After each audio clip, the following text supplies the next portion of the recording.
eu sou a Bruna, da cidade de Mococa, e eu gostaria de fazer uma pergunta para o Padre Roberto. Padre, por que precisa fazer o catecismo, a primeira comunhão, a crisma para poder casar? Bruna, uma pessoa que quer casar na igreja, ela tem que ter a consciência de que ela vai receber um sacramento que santifica a união do homem e da mulher, e a partir dali nasce uma nova família.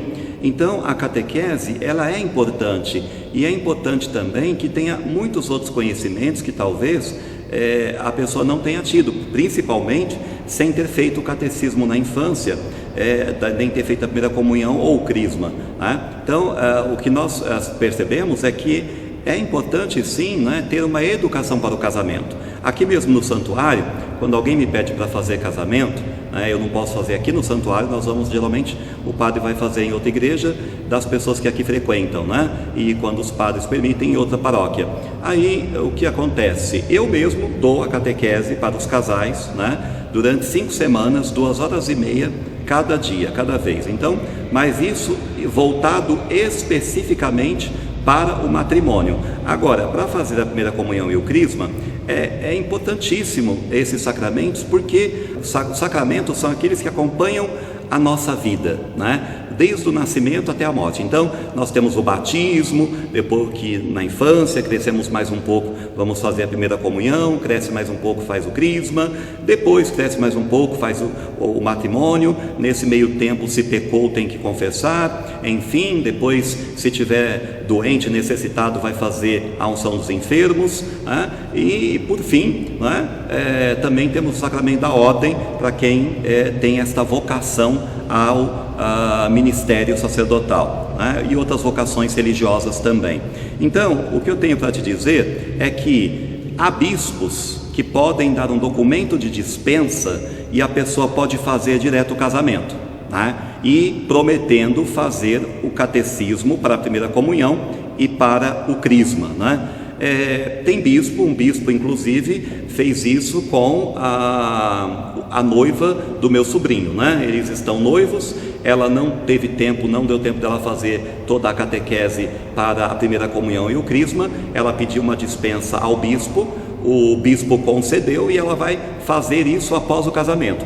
Mas o ideal mesmo é que você faça a catequese, né? Aprenda um pouco mais, ainda mais agora que você está adulta. A nossa catequese de criança, ela é muito precária, né? A gente ainda não tem uma capacidade intelectiva muito boa para poder compreender todas as coisas, então, tendo a oportunidade de fazer quando adulto, melhor ainda, porque você vai aprender com detalhes, vai aprender com maior riqueza, vai assimilar com maior facilidade o conhecimento da doutrina da igreja, porque quando nós fazemos uma catequese em preparação aos sacramentos, a primeira comunhão e ao crisma, a gente vai falar da doutrina toda da igreja, da história da igreja, dos sacramentos da igreja, de tudo aquilo que é importante para você vivenciar uma fé verdadeiramente católica, consciente da sua fé. Então, além dessa preparação para o casamento, que cada paróquia talvez estabeleça a sua forma de fazer a preparação,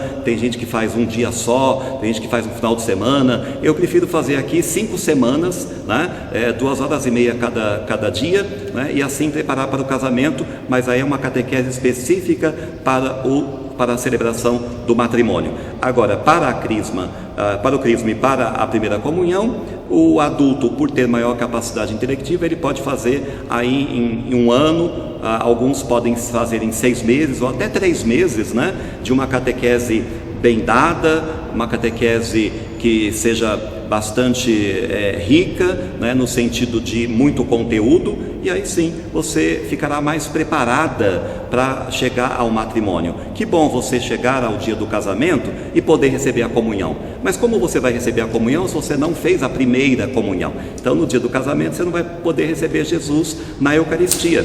Então eu recomendo que você faça sim, né? Será muito bom fazer o catecismo, você vai sentir muita alegria, vai ser muito bom para a sua própria vida, para o seu crescimento espiritual, emocional, afetivo e religioso.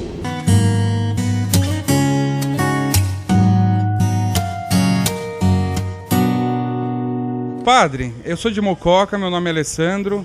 Eu gostaria de saber, o que é traição? É trair o seu sentimento ou é trair o próximo? Alessandro, para você então, né?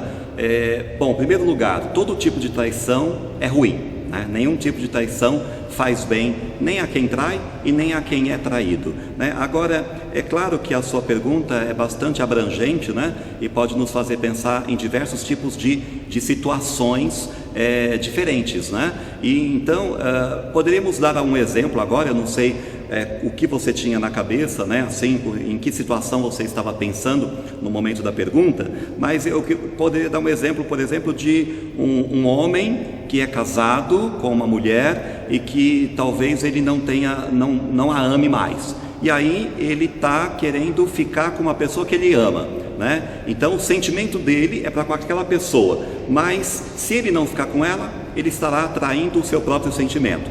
Se ele trair e ficar com ela, ele vai estar traindo a mulher, portanto traindo o sentimento dela, né? Nessa situação, né, é uma situação complicada, porque se você é casado na igreja, a traição é um pecado grave, a igreja diz isso, né? O adultério é algo muito grave.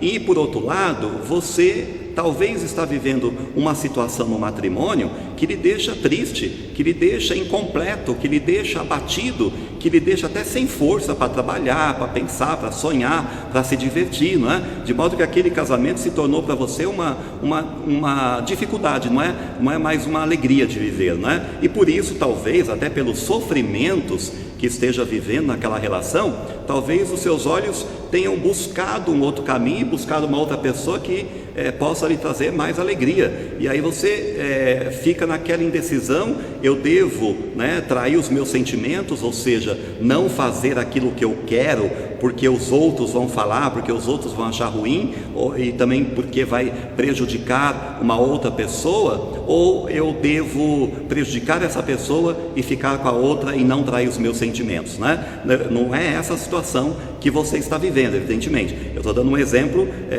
genérico, né? Mas o que é importante é refletir nesta situação hipotética que eu estou colocando, né, é que a gente tem que investigar diversos fatores, porque cada caso é um caso, né? Por exemplo, se foram casados na igreja ou não, se esse casal é casado na igreja, né? Se tem o sacramento ou não. Depois refletir também se esse casamento, mesmo tendo sido feito na igreja, se foi realmente válido, porque nós sabemos que temos a capacidade de pedir a nulidade do casamento, que inclusive foi até facilitada pelo Papa Francisco, né? Que tirou dos tribunais eclesiásticos, porque era muito mais difícil o acesso e muito caro o processo, e transferiu para os bispos, né? E uma comissão que o bispo queira fazer, né? Para tratar da nulidade do casamento. E aí você poderia, não é? Então conseguir a nulidade deste casamento, a pessoa poderia conseguir, e aí sim, né, não estaria mais traindo aquela pessoa e poderia então ficar com a outra e não trair a si mesmo, seu sentimento, sua vontade de ser feliz, de ser alegre, de se divertir, de voltar a ter sonhos e esperança.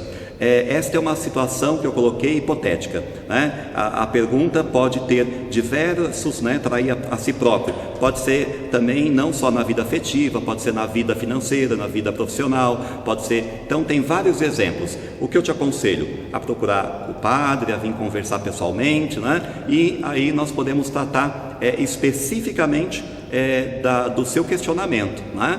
Este aqui que eu falei é apenas uma hipótese, né, que acontece muito porque o padre atende muita gente, né? O padre atende centenas de pessoas e essa situação realmente existe, né? Existe essa situação que a gente se depara no dia a dia, né? Então, mesmo que não seja a situação que você está vivendo, né? Pode ser que não seja este exemplo que eu dei, o que você viva, mas com certeza muitas pessoas que estão assistindo, que estão nos ouvindo hoje, essa pergunta vai ajudar muitas pessoas por essa resposta que eu dei, né? Resolver primeiro a questão com uma pessoa para depois procurar a outra, né? De modo que você não traia nenhum e nem outro. A melhor coisa é que não haja nenhum tipo de traição, e nem para você mesmo e nem com relação ao outro. Deus te abençoe e te guarde. Obrigado pela pergunta.